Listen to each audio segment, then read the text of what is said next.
Hello મિત્રો, welcome to Gujarat biology NEET Q&A. હું છું મનીષ મેવાડા. તો મિત્રો આપણે ધોરણ 11નું ચોથું ચેપ્ટર ભણી રહ્યા છે પ્રાણી સૃષ્ટિ, અને એની અંદર વર્ગીકરણના માટેના કેટલાક કેરેક્ટરિસ્ટિક્સ એટલે કે લક્ષણો ભણી રહ્યા છે કે કોના આધારે વર્ગીકરણ કરવામાં આવ્યું છે મિત્રો અલગ અલગ સમુદાયમાં. તો એવા લક્ષણો જેની અંદર એનો સમાવેશ થાય છે એવા લક્ષણો વિશે વાત કરી રહ્યા છે. અને એમાં આજે આપણે મિત્રો દેહકોષ્ઠ વિશે ડિટેલમાં સમજીશું. NCERT લાઇન ટુ લાઇન સમજીએ છીએ આપણે, જેથી નીટમાં ક્યારે તકલીફ ના પડે મિત્રો. નીટના દરેક MCQs આવડી જાય. જો એક એક વર્ડના કોન્સેપ્ટ ક્લિયર હોય નીટ કરવા માટે કે મિત્રો કોન્સેપ્ટ અને NCERTની એક એક વર્ડ વિશે સમજણ હોવી જોઈએ, રાઈટ. તો આજે મિત્રો જોઈએ આપણે દેહકોષ્ઠ લક્ષણ. તો જો મિત્રો અહીંયા શું લખ્યું છે, શરીર દિવાલ અને પાચન નળી વચ્ચે અવકાશની હાજરી કે ગેરહાજરીની વર્ગીકરણમાં ખૂબ જ મહત્વની છે. મતલબ આ એક લક્ષણ છે કે શરીર દિવાલ, દાખલા તરીકે કોઈ આવું શરીર છે મિત્રો, અહીંયા હું ડ્રો કરું છું, રાઈટ. આ શરીર છે અને જેની અંદર મિત્રો તમને ખબર છે કે વચ્ચે પાચન નળી છે, રાઈટ. અને આ શરીરની દિવાલ, એટલે મિત્રો શરીરની દિવાલ છે. માની લો કે હું આ ડ્રો કરું છું, શરીર દિવાલ છે. તમને ભલે ચિત્રમાં ના બતાડ્યું પણ હું તમને બતાવી દઉં. તો મિત્રો અહીંયા જો વચ્ચે પાચન નળી છે અને આજુબાજુ શરીર દિવાલ છે. એની વચ્ચે જે આ હાજરી છે, આ રહી હાજરી મિત્રો, જે સ્પેસ છે, જગ્યા છે, એ જગ્યા કેટલાક પ્રાણીઓમાં જોવા મળે છે, કેટલાક પ્રાણીઓમાં જોવા નથી મળતી, રાઈટ. તો આ હાજરી અથવા ગેરહાજરી એ પણ એક વર્ગીકરણમાં મહત્વનું લક્ષણ છે.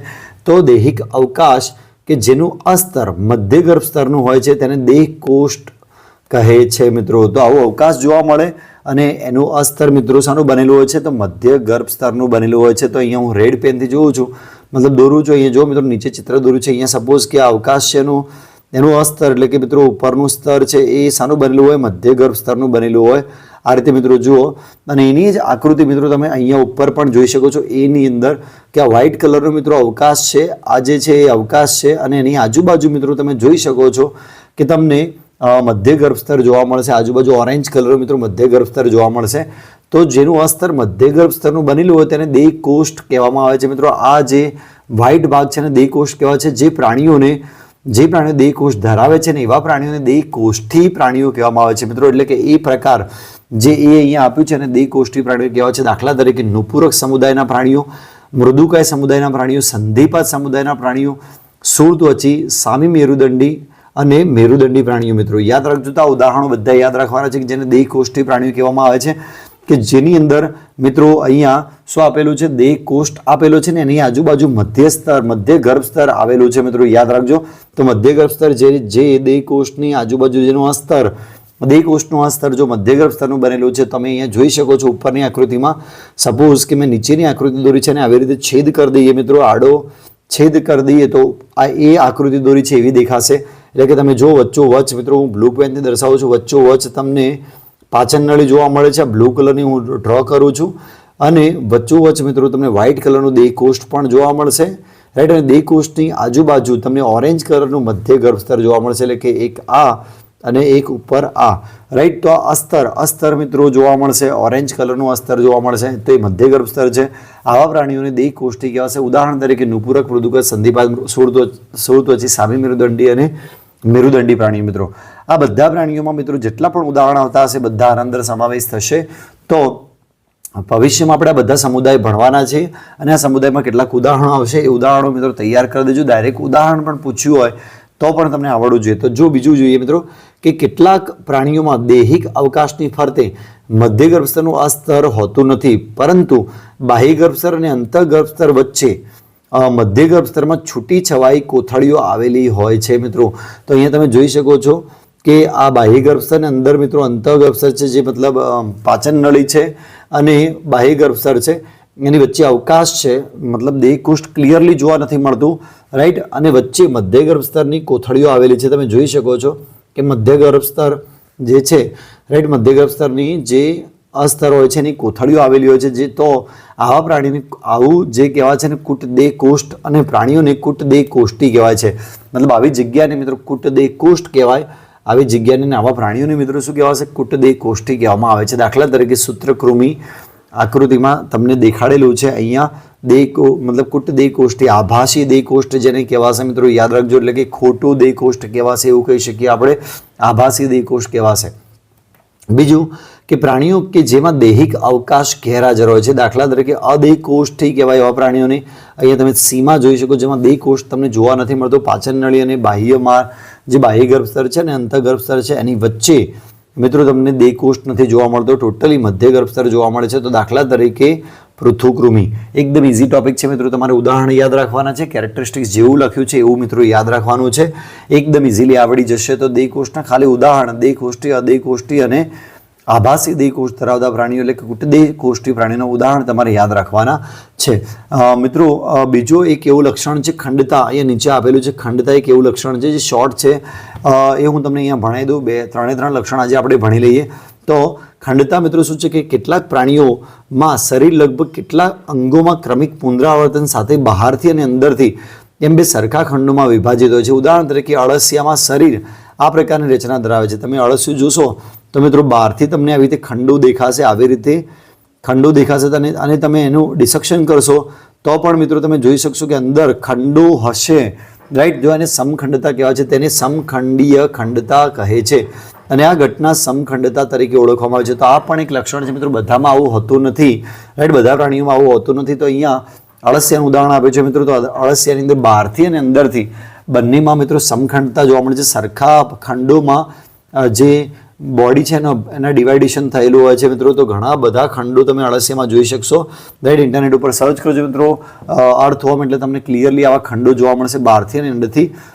અને મિત્રો અલગ અલગ ખંડોમાં અલગ અલગ ઓર્ગન પણ હોય છે. આપણે જ્યારે અળસિયું ભણતા હોઈએ છીએ, જો કે હવે આપણા સિલેબસમાં નથી આવતું મિત્રો, પણ જ્યારે અળસિયું ભણતા હતા ત્યારે મિત્રો એની અંદર અલગ અલગ જે ઓર્ગન છે અલગ અલગ આપણે ખંડો પ્રમાણે ભણવા પડતા હતા કે આ ખંડોમાં આ ઓર્ગન છે, આ ખંડોમાં આ ઓર્ગન છે, રાઈટ. તો ખંડતા પણ એક સરસ મજાનું ઉદાહરણ મતલબ એક કેરેક્ટર છે મિત્રો, જેને આપણે ભણી શકીએ છીએ.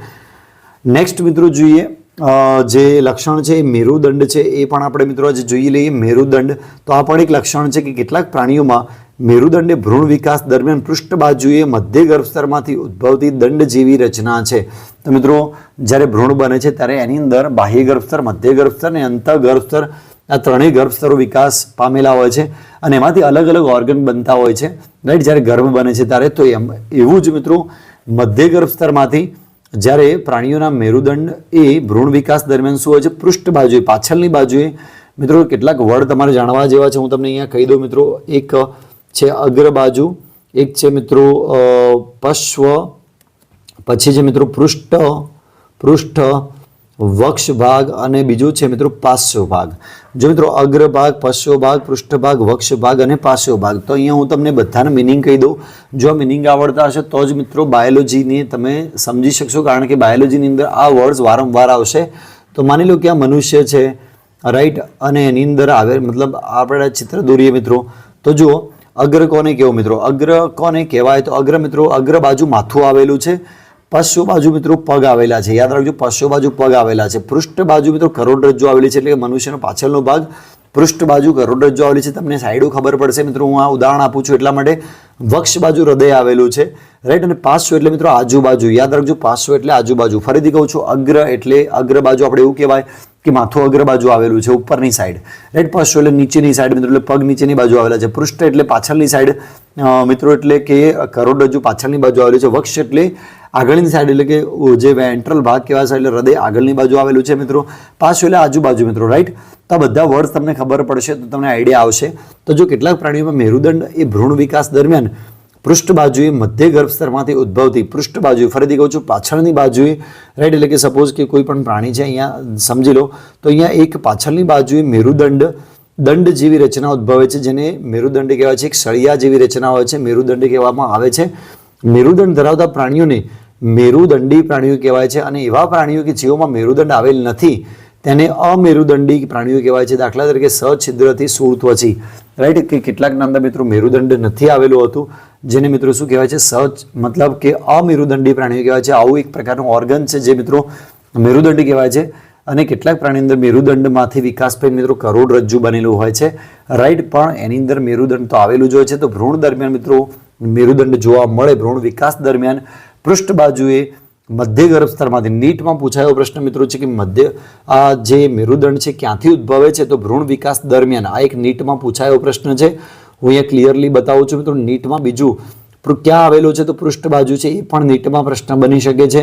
અને મિત્રો ક્યાંથી ઉત્પન્ન થાય છે એ પણ નીટમાં આવી શકે છે, તો એ પણ નીટમાં બની શકે છે. મધ્ય ગર્ભસ્તરમાંથી ઉદ્ભવતી દંડ જેવી રચના છે, રાઈટ. તો મેરુદંડ ધરાવતા હોય એવા પ્રાણીઓને મેરુદંડી કહેવાય, અને જે પ્રાણીઓ મેરુદંડ ના ધરાવતા હોય તેમને અમેરુદંડી કહેવાય. આગળ આપણે એના વિશે લક્ષણો વિશે ડિટેલમાં ભણીશું. તો દાખલા તરીકે સછિદ્ર સમુદાયથી સ્થૂળત્વચી પ્રાણીઓ જે છે એ બધા મિત્રો અમેરુદંડી છે. યાદ રાખજો, અમેરુદંડી પ્રાણીઓના ઉદાહરણમાં સમુદાયમાં યાદ રાખજો સ્થૂળછિદ્રથી સ્થૂળત્વચી પ્રાણીઓ છે અમેરુદંડીમાં આવશે. તો હવે મિત્રો નેક્સ્ટ આપણે પ્રાણીઓનું વર્ગીકરણનો જે ટેબલ છે એના વિશે અભ્યાસ કરીશું. પછી મિત્રો સમુદાયો વિશે આપણે અભ્યાસ કરીશું. તો આઈ હોપ આજે 3 લક્ષણો મિત્રો, દેહકોષ્ઠ, બીજું મિત્રો ખંડન, ખંડતા, અને ત્રીજું મેરુદંડ, 3 મિત્રો તમને સરસ મજાના આવડી ગયા છે. આઈ હોપ મજા આવે છે, નોલેજ મળ્યું છે, એક વાક્ય ક્લિયર થયું છે અને એક શબ્દ ક્લિયર થયો છે. મિત્રો શબ્દો ક્લિયર ના થયા હોય તો ચોક્કસથી મને કોમેન્ટ કરજો, હું તમને ચોક્કસથી રિપ્લાય આપીશ. ત્યાં સુધી આવજો, નેક્સ્ટ વિડીયોમાં ફરીથી મળીશું. Thank you so much.